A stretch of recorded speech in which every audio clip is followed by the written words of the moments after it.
अस्सलाम वालेकुम रहमतुल्लाहि वबरकातुहू। मुझे उम्मीद है आप सब खैरियत से हैं और आज हम शुरू करेंगे मैथ्स एक्सरसाइज 2.3।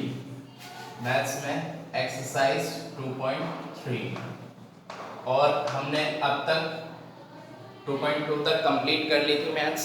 आज हम 2.3 देखेंगे और उससे पहले मैं आज बता दूं, आज फ्राइडे है यानी कि आज आपका हेड चेकिंग डे है। तो आपको अपने हेड की फ़ोटो क्लिक करके मेरे पास सेंड करनी है।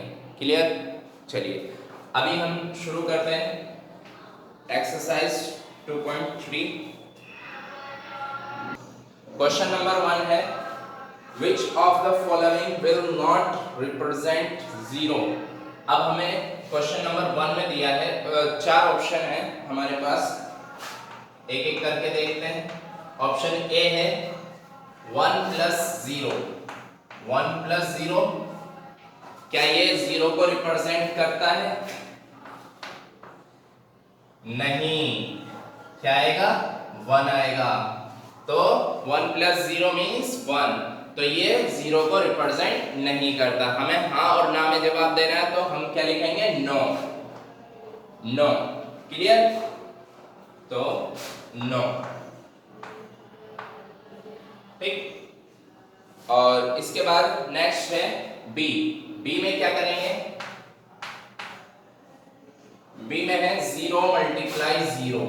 0 × 0 तो क्या आएगा? 0 की किसी भी नंबर से मल्टीप्लाई करने पर हमारा 0 आता है, तो हम कहेंगे 0 × 0 मीन्स 0। तो ये क्या करता है? 0 को रिप्रेजेंट कर रहा है, तो हम लिखेंगे यस। क्लियर? सी देखते हैं। सी में हमारा लिखा हुआ है 0/2। 0/2 का मतलब क्या है? 2 से हम 0 को डिवाइड करेंगे। अब जो नंबर ही 0 हो तो हम उसको क्या डिवाइड करें? डिवाइड का मीन्स मैंने आपको बताया था, डिवाइड का मीन्स होता है नंबरों को बांटना, और यहाँ ऑलरेडी 0 है। अगर हम 0 को बांटेंगे तो क्या होगा? 0 तो 0 है, कितने ही लोगों में 0 बांट दो, रहेगा 0। नहीं आ रही बात समझ में? मान लीजिए हमारे पास 2 है, 2 को हम 2 लोगों में बांट सकते हैं, यानी एक एक बांट दिया तो 2 बट गया। लेकिन अगर 0 को बांटना चाहे तो हम क्या करेंगे? 0 ही तो बांटेंगे, क्योंकि 0 = 0 मीन्स अगर हम 2 से 0 को डिवाइड करेंगे, किसी भी नंबर से अगर 0 को डिवाइड करेंगे तो हमारा रिजल्ट आएगा 0। क्लियर हुई बात? यानी कि ये भी यस। ये क्या रिप्रेजेंट कर रहा है? 0 को रिप्रेजेंट कर रहा है। नेक्स्ट है आपकी डी ऑप्शन, 10 - 10/2। तो 10 से 10 को माइनस कर देंगे तो क्या बचेगा हमारे पास? 0 और /2। वापसी वही सिचुएशन बन गई, मींस ये भी क्या कर रहा है? 0 को रिप्रेजेंट कर रहा है, मींस यस। क्लियर हुई बात? चलिए नेक्स्ट क्वेश्चन देखते हैं। Question number 2। क्वेश्चन नंबर 2 है आपका, if the product of two whole numbers is 0 can we say that one और both of them will be 0, justify through examples. अब पहले हम इसको समझ लेते हैं। अगर जो प्रोडक्ट है उसके दोनों number whole number is 0, two whole numbers is 0, can we say, क्या हम कह सकते हैं दैट वन और both of them will be 0? क्या हम कह सकते हैं वो एक या दोनों क्या है? 0 है। अब समझ लेते हैं इस चीज को। पहले क्वेश्चन नंबर 2 में क्वेश्चन क्या कह रहा है हमसे? इफ द प्रोडक्ट कहते हैं दोनों की मल्टीप्लाई को। अगर दो नंबर्स हैं तो उनकी मल्टीप्लाई, उन दोनों से मिलकर जो प्रोडक्ट यानी नंबर निकल कर आएगा। If the product of two whole numbers is 0 means, मान लीजिए ये एक नंबर है मल्टीप्लाई ये दूसरा नंबर है, इज इक्वल टू 0। अब बताना ये है क्या दोनों नंबरों का मतलब कोई एक नंबर 0 है या दोनों ही नंबर 0 हैं तब उस कंडीशन में 0 आएगा। हम देख लेते हैं एग्जांपल के थ्रू। पहले हम लिखते हैं 2 मल्टीप्लाई 0 मींस क्या हुआ, रिजल्ट क्या रहा 0। अगर हम लिखते हैं 3 मल्टीप्लाई 0 तो रिजल्ट क्या रहा 0, यानी कि अगर हम 0 की किसी भी नंबर से मल्टीप्लाई कर रहे हैं तो 0 आ रहा है, अगर हम 0 की 0 से मल्टीप्लाई कर रहे हैं तो भी 0 आ रहा है। मींस जो ये बात कही जा रही है, आगे जो कह रहा है, can we say that one और both of them will be 0। Yes, हमने क्या किया है, एग्जाम्पल के थ्रू हमने समझा है कि हम कह सकते हैं कि वो दोनों 0 हो सकते हैं और एक 0 होने पर भी ऐसा ही होगा, यानी एक 0 है तब भी 0 ही आ रहा है और अगर दोनों 0 हैं तब भी 0 आ रहा है। मींस अगर 0 आता है हमारी मल्टीप्लाई में तो हमारा रिजल्ट क्या रहेगा 0। क्लियर हुई बात। चलिए आंसर नंबर 3 देखते हैं, बहुत इजी क्वेश्चंस हैं। क्वेश्चन नंबर 3, क्वेश्चन नंबर 3 क्या कहता है, if the product of two whole numbers is 1, अगर दो प्रोडक्ट बराबर क्या है, is equal to 1। If the product of two whole numbers is, दो नंबरों की मल्टीप्लाई अगर 1 है तो क्या हम कह सकते हैं, can we say that one और both of them will be 1। यानी कि अब इसने कहा है दो नंबरों की मल्टीप्लाई 1 है, अब हम क्या कह सकते हैं कि दोनों नंबर 1 है या कोई और नंबर भी आ सकता है। इसने कहा है, दोबारा पढ़ लेते हैं, can we say that one और बोथ, एक या दोनों, ऑफ देम विल बी 1, क्या वो एक या दोनों 1 हो सकते हैं, एक यानी एक या दोनों 1 हो सकते हैं या नहीं हो सकते हैं। देखते हैं 1 मल्टीप्लाई अगर हम 2 कर दें तो क्या सही होगा, नहीं होगा, गलत हो जाएगा, यानी 1 की 1 से मल्टीप्लाई करते हैं तो 1 आएगा, और अगर हम किसी और नंबर से 1 की मल्टीप्लाई करते हैं तो वही आ जाएगा, यानी 2 multiply 1 is equal to 2, 3 multiply 1 is equal to 3, यानी कि 1 की किसी भी नंबर से अगर हम मल्टीप्लाई करते हैं तो वो क्या आएगा, वही नंबर आ जाएगा जिस नंबर की हम 1 से मल्टीप्लाई कर रहे हैं। क्लियर हो गई बात। यानी कि इसने जो कहा है हम जवाब क्या देंगे, इसने पूछा था can we say that one और both of them will be 1, no, हम कह सकते हैं कि अगर एक 1 है, अगर both of 1 so is equal to 1, but अगर हमारा 1 एक है तो हम नहीं कह सकते कि वो 1 होगा। क्लियर हुई बात। अगर दोनों नंबर्स क्या हैं, दोनों नंबर्स अगर 1 है तो हमारा 1 आएगा, वरना 1 नहीं आएगा। अगर हम 1 की 0 से भी मल्टीप्लाई करते हैं तो 1 नहीं आएगा, क्या आ जाएगा, 0 आ जाएगा। क्लियर हो गई बात। चलिए नेक्स्ट क्वेश्चन देखते हैं, क्वेश्चन नंबर 4। क्वेश्चन नंबर 4 है हमारा, find using distribute property, find using distribute property. Question number 4 हमारा फाइंड, चलिए क्वेश्चन तो लिख ही नहीं रहते हम, क्वेश्चन तो आपके पास किताब में मौजूद है, हम सिर्फ वो लिखते हैं जो सॉल्व करना है। 728 मल्टीप्लाई 101, ये आपका पहला क्वेश्चन है 4th में। अब इसको हम कैसे सॉल्व करेंगे, फाइंड यूजिंग डिस्ट्रीब्यूट प्रॉपर्टी। हमें क्या करना है, फाइंड करना है डिस्ट्रीब्यूट प्रॉपर्टी का यूज करते हुए। हमने पीछे भी बहुत सारी की हैं, तो हम क्या करेंगे, इसको डिस्ट्रीब्यूट करेंगे। डिस्ट्रीब्यूट यानी बांटना।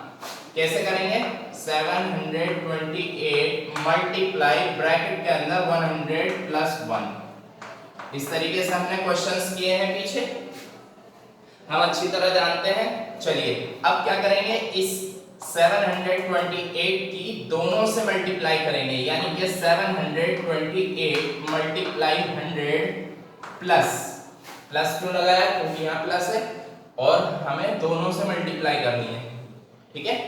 तो 728 मल्टीप्लाई 100 प्लस 728 मल्टीप्लाई 1। क्लियर हुई बात।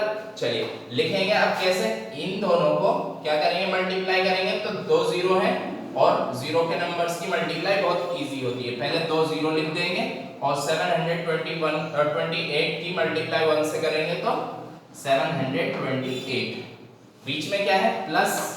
अब 728 की मल्टीप्लाई 1 से करेंगे कितना आएगा 728। क्लियर हुई बात। चलिए इसके बाद इन दोनों को ऐड करेंगे तो कैसे करेंगे, 8 में 0 ऐड करेंगे तो 8, 2 में 0 ऐड करेंगे तो 2, 7 में 8 ऐड करेंगे तो 5 और 15 का 1 और उधर तो नंबर खत्म हो गए, 2 और 1 3 और 7। ये हमारा आंसर हो गया 73,528। क्लियर हुआ। चलिए नेक्स्ट क्वेश्चन देखते हैं।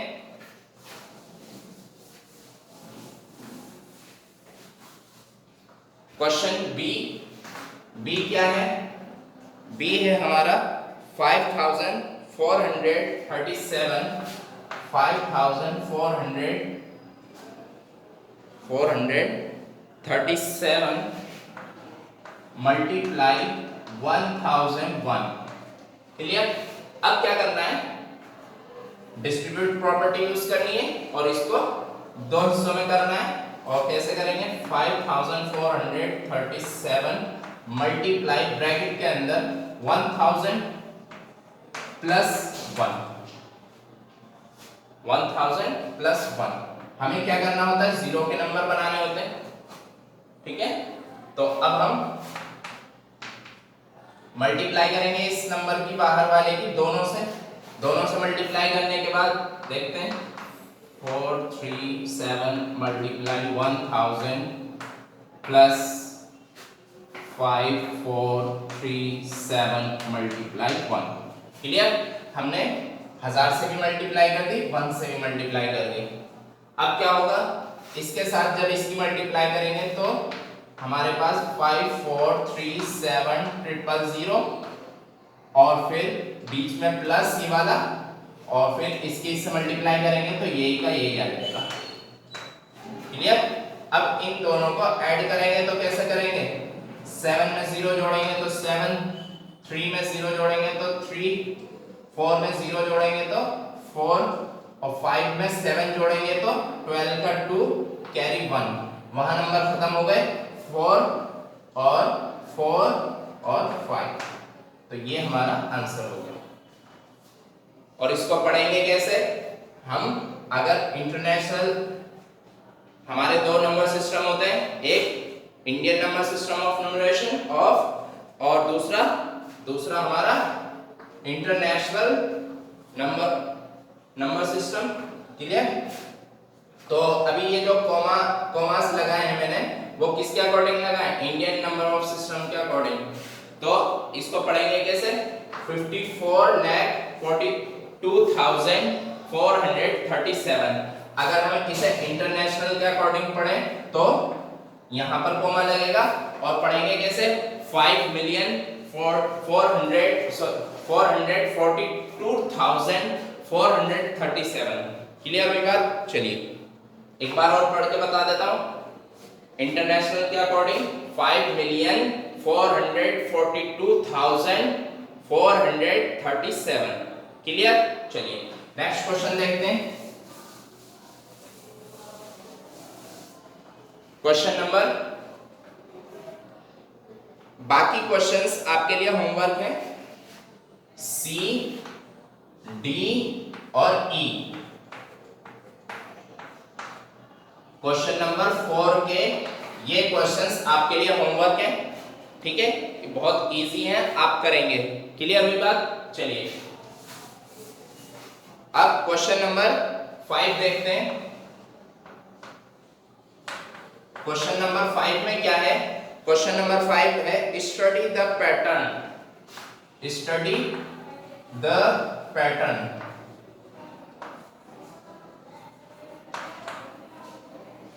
ठीक है, स्टडी द पैटर्न। अब हमें क्या करना है, स्टडी करना है पैटर्न को। अब पैटर्न क्या पहले हम लिख लेते हैं, 1 8 plus 1 is equal to 9, clear. और 1 2 multiply 8 plus 2 is equal to 9 8। 1 2 3 multiply 8 plus 3 is equal to 9 8 7। फिर 1 2 3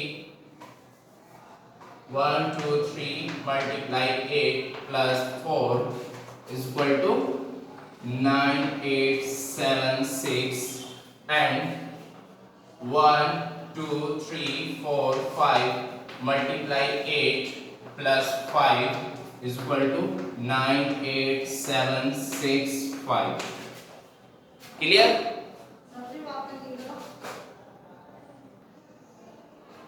हमें क्या करना है, इसको स्टडी करना है, यानी समझना है इसमें क्या है।